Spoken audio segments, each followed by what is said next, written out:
Good morning, Pietro, Gabriele, John. Ciao. Good morning. Good morning. Good morning. Nice Good to morning. meet you. Lovely to see you.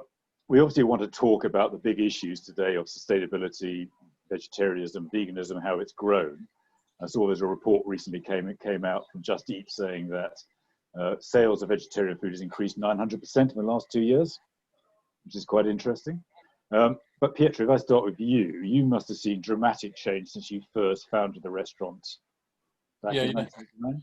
Yeah, you know, during 30 years, I could observe many change in Italy and also in my country, in Switzerland, where the people and myself as well, I know much more in the sense that before we didn't know exactly about the protection of the planet and about the choices for the health, for the animals.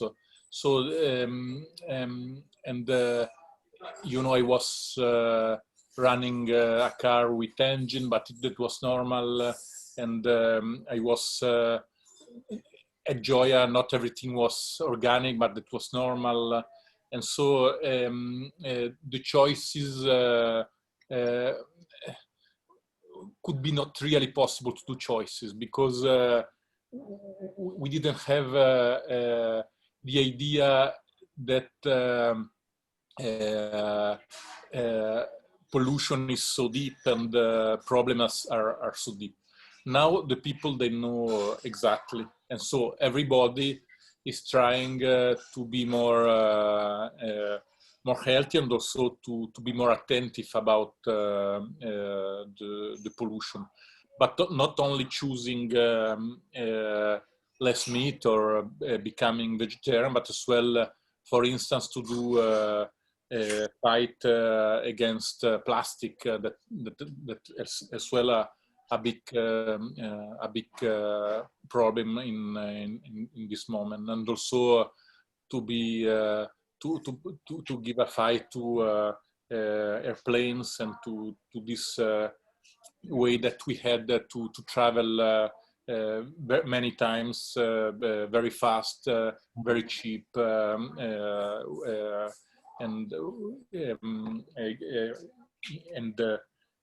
in an approach that is not in balance with what we should do to the planet, but as well to ourselves, because in a too much stressed life, it is worse. It is much better to travel less. Like now we are speaking, you are in London, we are in Milano, and that's perfect because we don't need to come to London and speak together.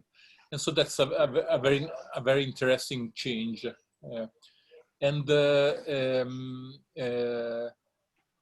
What I think should change also, that is as well that we made a lot of storytelling about what we should do, but less story doing.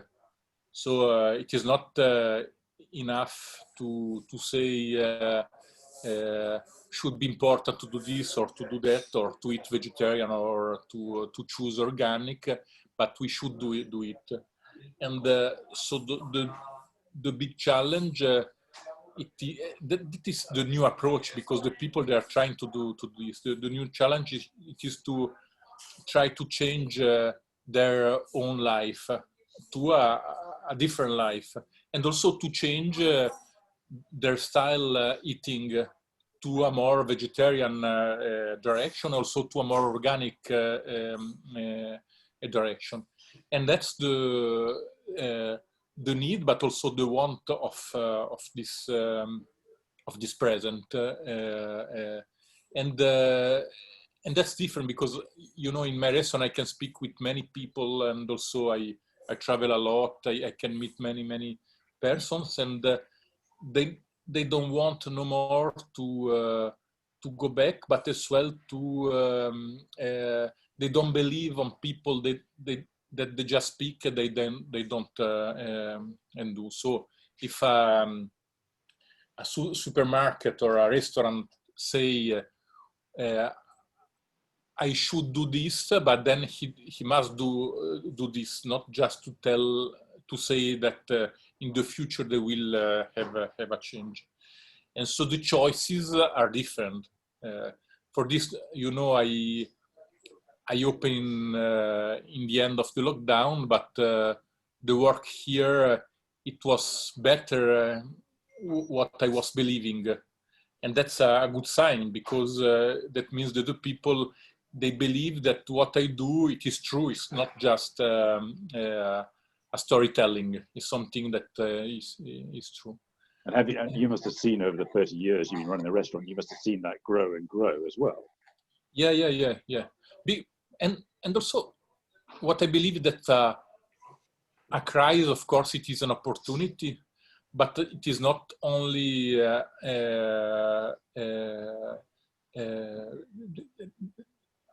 every crisis has a motivation behind, and so it is when we do too many bad things, then we will have a crisis in our life as well, in our single life. And so COVID, in this sense, it was not only a signal, but something very important to consider, but not for the illness, because I mean, that's normal that we become ill, and then maybe in the time we will die in some time, but for the signal that the things need to change, and if we change, then the life will be better.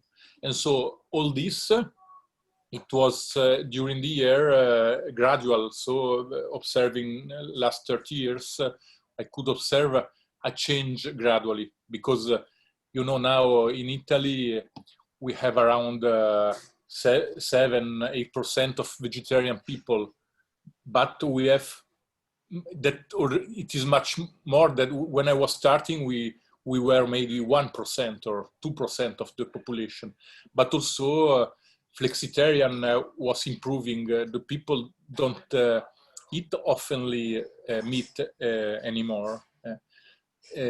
We need to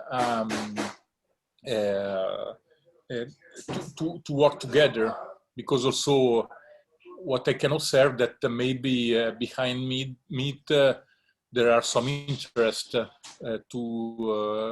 the commerce, and so, but they could change their commerce, because they can sell meat or sell carrot. That's the same business. I mean, but it is necessary to. It is not the choice. It is not only the choice of the people, but that must be the choices of everybody. And the people are asking this. For instance, in Switzerland, with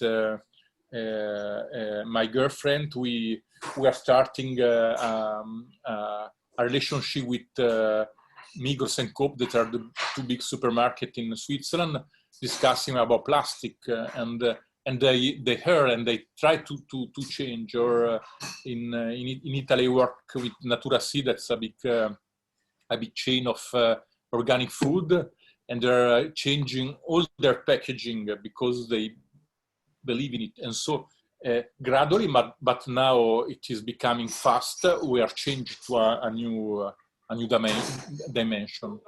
And what is very important, and after COVID, we must not come back to the same problem that we made before. And it does not mean that the economy will not work anymore, but because the economy will work again, but just to make a different economy. That's the approach. And right. Of course, it is possible, because in an hotel I could do a very nice breakfast, organic or vegetarian, with more vegetarian food, and that's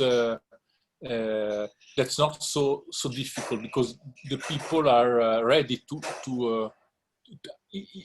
even more than ready.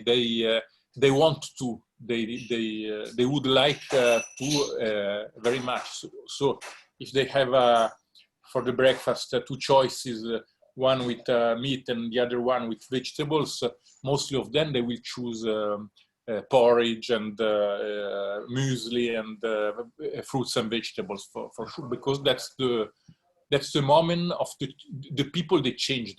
That's my thought. Okay. Gabriele, from your side, you've obviously been a journalist and been writing about this subject for a number of years. Are people more educated now, and are you seeing a change of the way the media wants to write about this too? In Italy, we made a survey, we ourselves as Vegetarian Chance, among young people, and we saw with this survey that we presented in our past edition of the festival that young people are more open-minded, and they are 40% they are vegetarian, and about 13–15% are vegan, vegetarian, so much more than the rest of the population. This is good news. That means that all Friday for Future or Extinction Rebellion movement that you know in Great Britain very well, they are not only protesting, but they are in some way are coherent. So maybe some of them after the demonstration they go to McDonald's, but most of them now are changing also their idea of the food. I always observed that the food is the last thing people are ready to change. They can make an effort about many other things, how to make different, to throw the garbage in different way, but food, because the food is the memory of their family, the food of the grandmother, and the memory of the place, the memory of Italy. You have your memory in Great Britain, in England, and the memory is connected with what we ate when we were children. So to renounce this kind of food is not so easy, or the habits. And also, it's a problem also in the market, because the market is trying to sell, and they want to sell. They link what they sell, the food they sell, to the memory of the people. So you can imagine that here, when you go to the highway, the airport, mostly of the sandwiches are with prosciutto, with parmigiano, and they have only maybe one sandwich. And this is a very, this is a problem, because people, they eat in some places, they eat what they find. So if the choice is different, maybe they choose something else. I was very impressed by an article I read by a Dutch journalist, a colleague of mine, who said that the change cannot be only from individually, but should be from politics, from government, from the public administration, in the schools, in the hospitals. For example, in the hospitals, we had a friend of us from California. She won a prize in the United States about the best food for hospital, vegan food for hospitals. In general, what happened in the hospital, the people recover in the hospital, they don't have food, healthy food, as you expect. They have hospitalized food. That is something different. It should, and you know, it's very strange how the people, when you speak about vegan food, they see it's like in the hospital, the vegan food. But in reality, the food in the hospital is not vegan, because if it was vegan, it was generally was good. It would have a lot of vegetables. It generally is white, you know, white chicken, white potato, white rice, white cheese, so with no colors. This is the food of the hospitals. So we have also in the schools. In the schools, it's probably because the parents will go and ask why we want meat for our children. So maybe there's a question with and on the media. There is a change. There is now much attention in Italy to vegan and vegetarian, because they know that now it's more trendy. Now, trendy is a magic word, and in Italy, Milan, the city of fashion, what is trendy it's something that is not extremist. So it's no more extremist. Now it's much more trendy, and this is important. And also, but in some ways, the newspapers, maybe Corriere della Sera, for example, they have a supplement. Every month they publish something about food, but the word vegan or plant-based, they use very little. They always speak about healthy food. So healthy food is not clear what exactly means. So it's sometimes healthy food means eating fish. But it's healthy. What do you mean healthy? Healthy for me, healthy for the environment, what it means. So there is sometimes a misunderstanding about the word. Also sustainability is not very clear. So everybody's speaking about sustainability, but as Pietro said before, nothing is something, sometimes it's not true. There are some green lies, like a documentary I saw a few years ago, very interesting, that should be also known, these green lights, because people, there can be some misunderstanding among the public opinion and consumers. John, that's probably something you feel quite strongly about as well, isn't it? Because actually, when it comes to veganism, I'm assuming there's quite a lot of misunderstandings. Absolutely, yeah. And I actually wrote an article about a month ago on what we would call greenwashing, I suppose in English, whereby a lot of companies will put forward. It's like what Pietro was saying earlier. They'll talk about it, and they'll put nice, pretty pictures together, but they won't actually walk the walk in terms of what needs to get done. So, I think there's a lot of quick checks I think that consumers can do, obviously on the retail end, in terms of if they know what to look for on a product, look at the back of the product, see where it's come from, see what the ingredients are, look for the usual, ingredients such as palm oil or sustainably produced products, etc. Certainly there's an ability to do that. But I suppose what I found is that whilst, once you educate yourself, and education is key, you can, I think I can go into any supermarket in the UK, certainly, and I would feel comfortable about the products that I buy because I know what to look for. Not everybody does. So education is key on the retail side. It's a little bit more opaque on the hospitality side, because if you go into a restaurant or if you go into a hotel, you look what's on the menu, there's a lot of talking the talk, but how do you actually know that it's authentic in terms of where it comes from? And to the point, Gabriele's point on sustainability, it means different things to different people. And I think this is where your book will, I'm sure, help clarify things. There's sustainability here and there's sustainability here, right? Which level are you aiming for? And I think we've all been maybe scratching around the surface here in terms of talking the talk and maybe taking these small actions.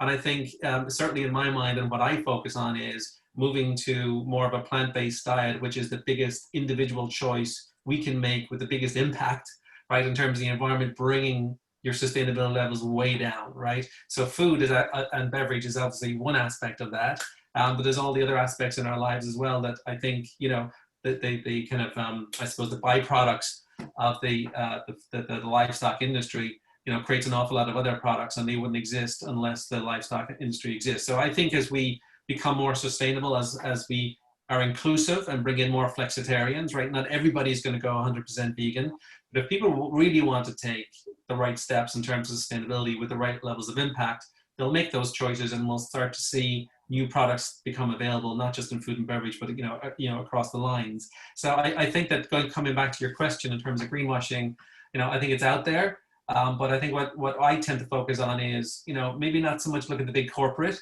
in terms of what they're trying to sell as a new line. Maybe start to look at those fantastic independent producers in the UK and Italy and Germany who are actually building from the ground up.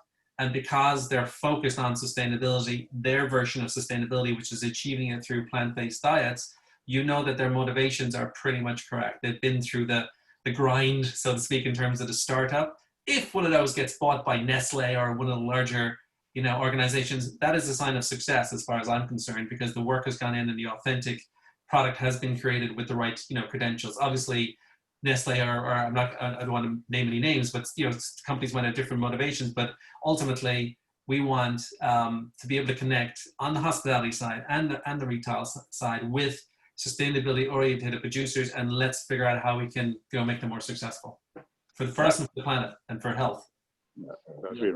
You were seeing yourself a huge sea change in recent years towards veganism. What do you think has been prompting that, and how do you see it growing after COVID? Well, I think health is a big a driver. I think that I think whilst there has been a kind of a refocus on what's important in life, again, as Pietro said, I think that people's health is obviously primary, and I think there is an element of we can get a bit blasé about the numbers, which is not the correct thing to do. But you know, if it hasn't affected you directly, then you tend to say, well, this is just news, and with numbers coming out every day, it can be a little bit numbing. But I do think that the net result of all of this is where we see some of the outbreaks happening.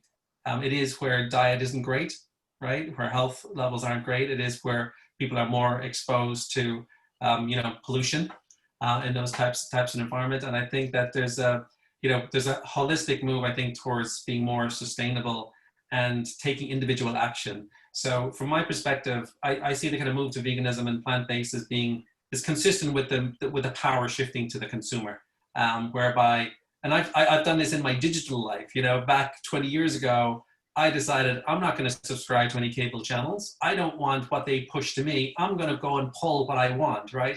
I'm proud to say I don't have any subscriptions. Well, I do have Prime and a couple of others, but that's pull, right? I pull what I want. And I think in my consumption life as well, and I've seen this, people want to make those kind of choices.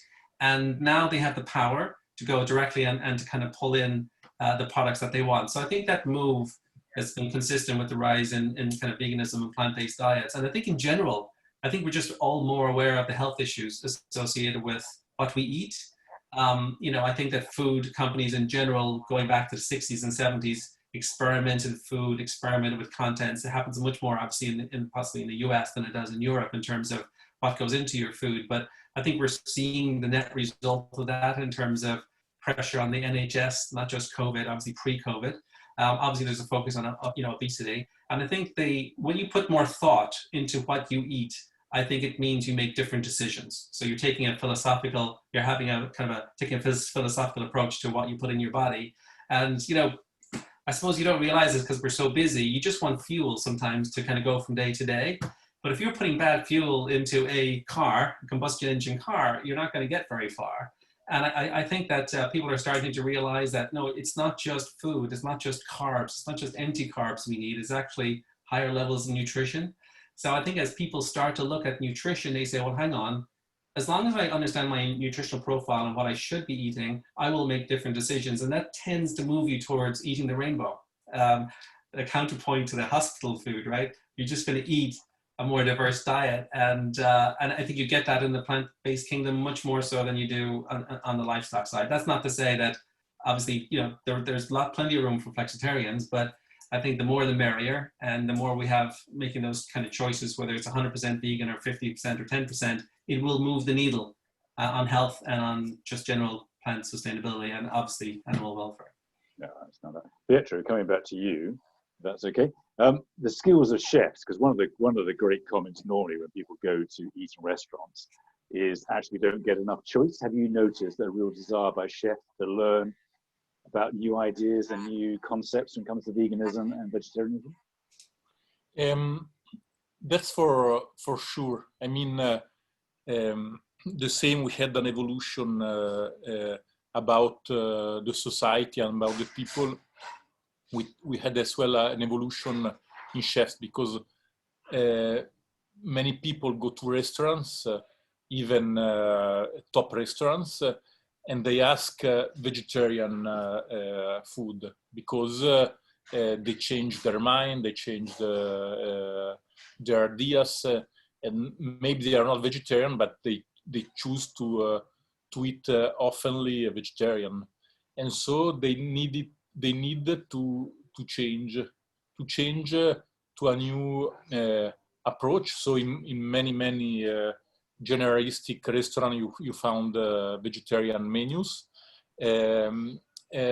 not always in a top level.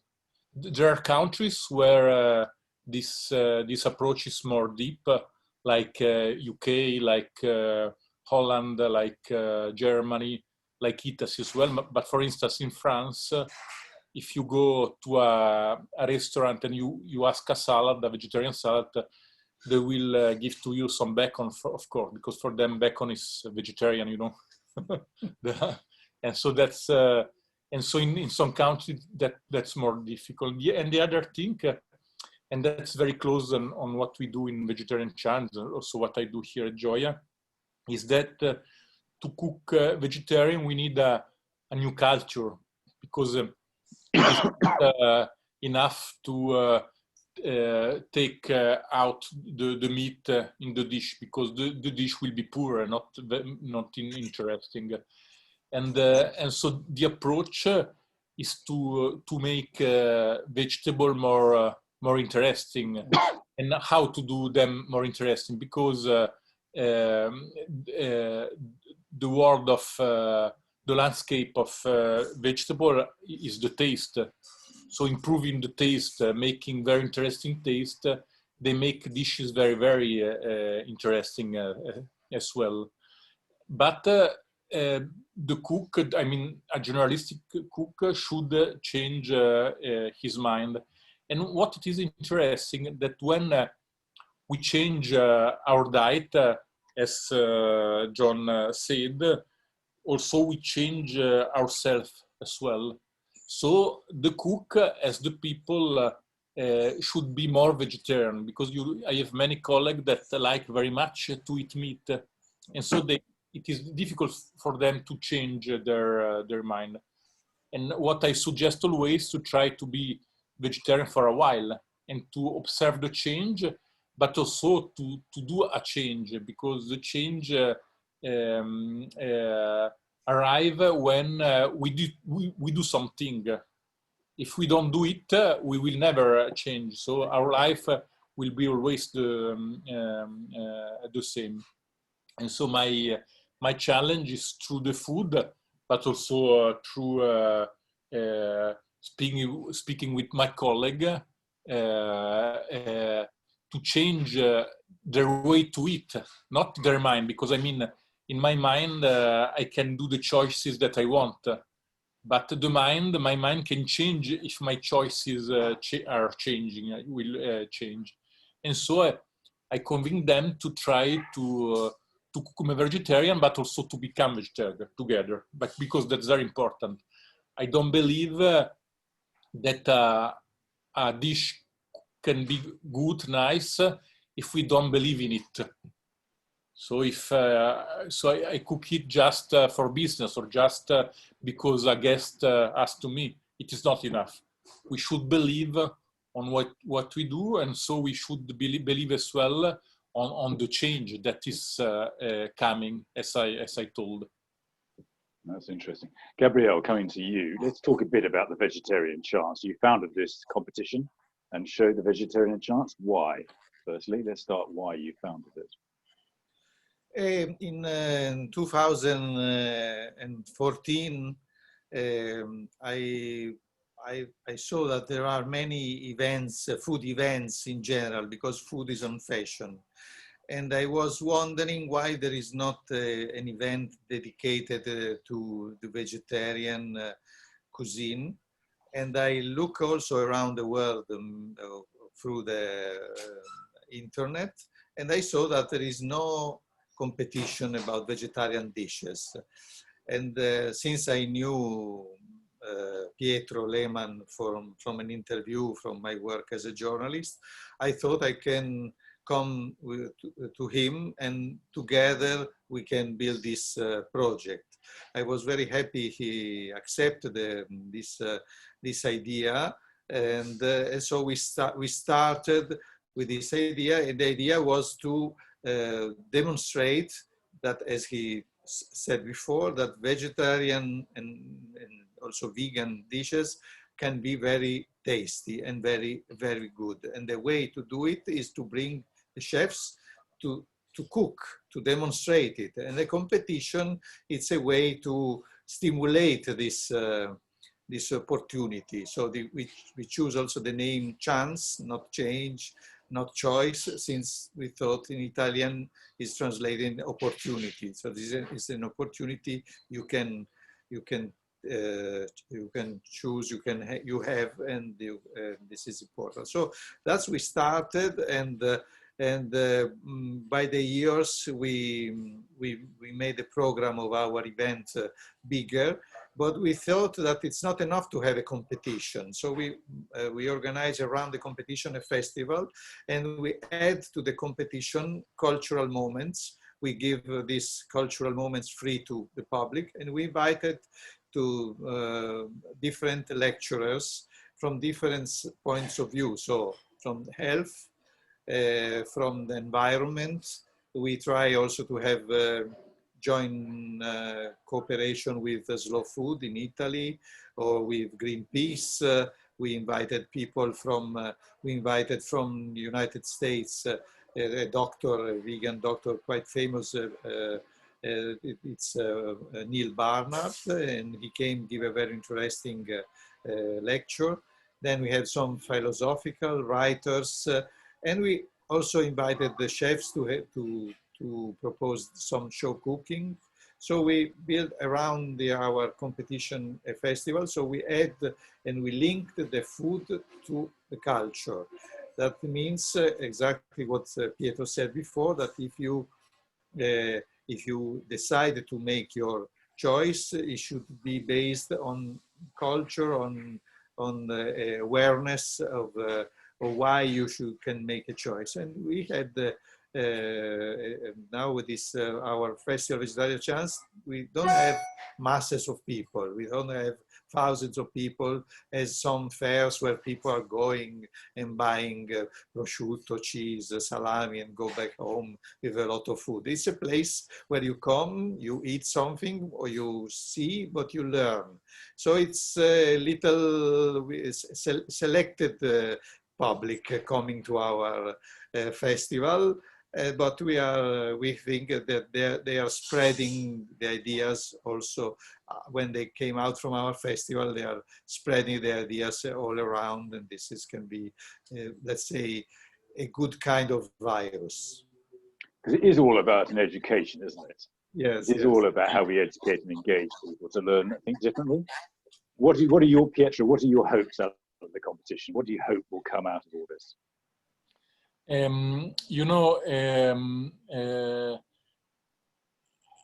First, I hope the more and more cook will come to the competition, but as well to a more vegetarian approach. But as well that people around the world will do other festival in a vegetarian direction, but as well that more vegetarian restaurant will open in the future, because it is the only way.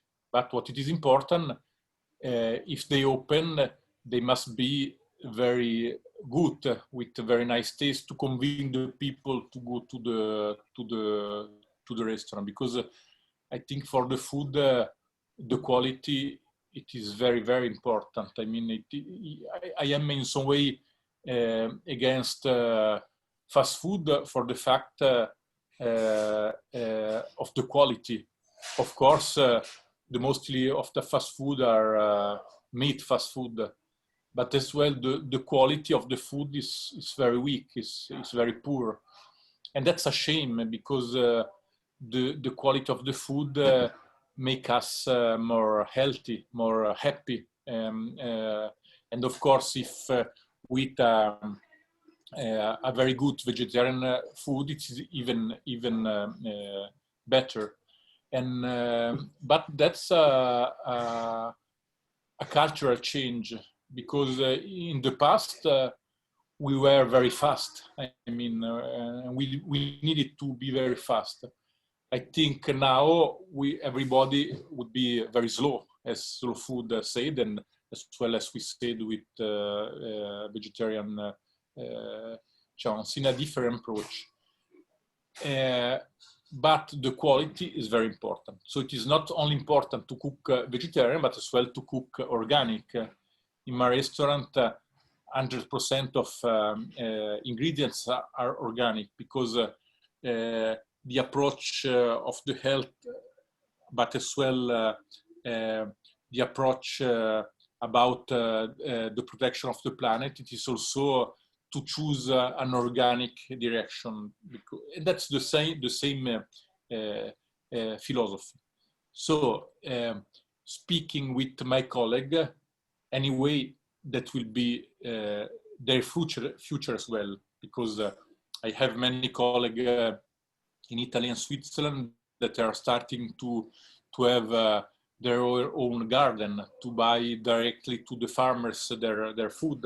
So that's a really big change that is inside. Why? Because the quality, it is in the slow, but as well the quality, it is in the relationship with farmers that are living behind us. And that's the true quality, and also the true richness, because I mean, the richness is not to have some caviar and some truffle or foie gras in our menu, but it is to have a healthy and a very high quality food.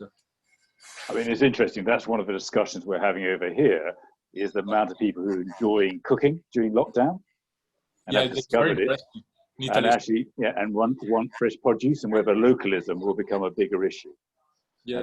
So there's some good signs. By the way, there is on Netflix a very interesting program happening in Manchester.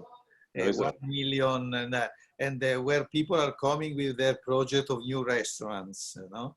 And I watched I like this program, and I saw that many of the new projects were vegan. In percentage, they were vegan, and they were quite very interesting. This is a good sign that I saw. This was in this program. So this is happening in Manchester. There's lots of good signs, I think. John, bring you in as well. How do you see the whole sustainability agenda at this point? Well, you know, obviously it's getting a lot more attention. I think it's, as we said, I think it's all about information, and I think it's about taking a step at a time. I think there are big steps required, but a lot of people kind of balk a little bit at the big steps. As we're saying, people don't take those big decisions around food, but I think what we need is action. I'm kind of very action oriented in terms of, well, what can we do? And I think by providing guidance and information to people, I think that's one point. Two is you need availability, right? So the retailers need to be producing, the product needs to be high quality and local, also needs to be affordable, right? There's no point in having very expensive, you know, plant-based, vegan type, vegetarian products only for those who can afford it. It needs to be, you know, out to the mainstream. So I think it's very important that, especially in not just retail, but hospitality, that the choice is actually provided. So people, it's like what Gabriele was saying there, you know, if you go into a store and you only have a certain thing, then you'll buy that thing. However, you know, if you supply more, then you'll see how the customer reacts to that. And it's almost like, yes, there's a certain amount of risk involved. There's a certain amount of commercial risk involved in terms of changing your model. But I think that needs to happen. I mean, look at Greggs, right, in the UK. Who would have predicted that, right? You know, so I think those who have been brave and have taken this step have seen some very good results, especially when it's done in a coordinated, you know, systematic way. And I think more and more organizations will do that. Some of them are trying some things that work, and some things don't work. But I think it's all about action at this stage. I think we've been talking for too long. Speak to Al Gore or any of the other, you know, people focused on the sustainability of the planet. They've been on this topic for 20, 25, 30 years, right? So I think it is time for action. And it's almost like we can have a debate, but we're not, you know, it's kind of like using politics to fight the coronavirus. It doesn't work, right? You have to use facts and action and supply to kind of get people to move in the right direction. Just coming back to the goals of the Vegetarian Chance competition, you know, I obviously came across it via Gabriele, and I've been to Pietro's fantastic restaurant Gioia in Milan. You know, I think it has been successful, right? I think it has achieved a number of goals. I think it has had many participants, right, from Italy and from other European countries, from Japan, right? So they recently are just running the Japan version of the competition. So I think on the education point and the information point, I think there are lots of chefs in the UK who are doing a fantastic job. I think Pietro goes a level above, clearly, in terms of his approach and his teaching. And I think the more people that we can attract to that competition from the UK, from Germany, from other European countries into Milan, the better.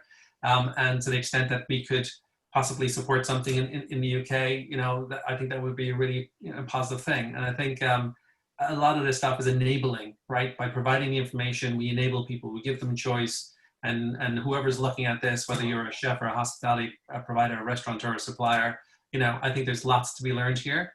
and you know, action can be taken. So let's just get on and start doing it, you know, in a kind of a meaningful way. Okay, Gabriele. So will you bring the show to London? Would you be open to that? Yes, of course. We can go. We need somebody, a partner who can organize there, because we don't know. We are not in London citizens. Now also there is this Brexit. We will need a passport anyway. But we have a know-how. We have the rules. We have the way how we organize it. So we have all this experience of 6 years. Pietro, we have Pietro, who is a master chef of vegetarian and vegan, but not also Pietro, but also the people, the staff of Pietro, the team who is working with him. This team, Gioia team, was very important in our contest, because the Gioia team organized the contest, and it organized it very, very well. I think that in London we have the opportunity to bring some lecturers, because you have prestigious university, Oxford, Cambridge, researchers places, you have journalists, you have everything in London very interesting. So if we can, maybe you have also artists, or we can find in London maybe some interesting guests from the cultural world, who are already there, so they don't have to bring them from far away.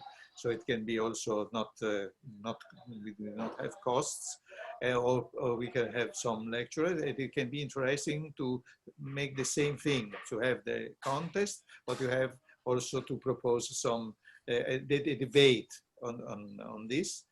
And another thing I wanted to add before is, I didn't say that, of course, there are many other vegan festivals around Europe, of course, but there are no cooking contests. But what we are saying, what they are very interested in, is to have an event open to all the people, not to make just a reserve, like an Indian reserve for vegan, because this is not interesting. That all the people who agree, who have the same idea, they meet together. We want people who have no idea of plant-based food or vegetarian to come and listen and to question, to maybe to discuss, maybe not agree. We don't invite to our festival only vegan lecturer. We invite everybody who would like to come and expose the ideas. So we need to be open-minded. Well, let's have that conversation about see how we can achieve that. Pietro, final question, really.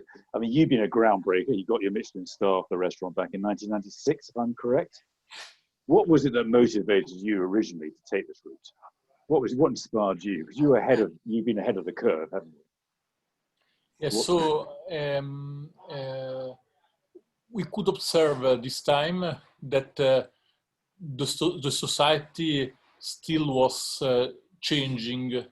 So people with a new mind approach, with a new philosophical approach, they became more and more vegetarian. And this time we had as well like the big movement of macrobiotic and of healthy food, and also the organic direction was starting very, very, very deep with the first organic shops and vegetarian shops.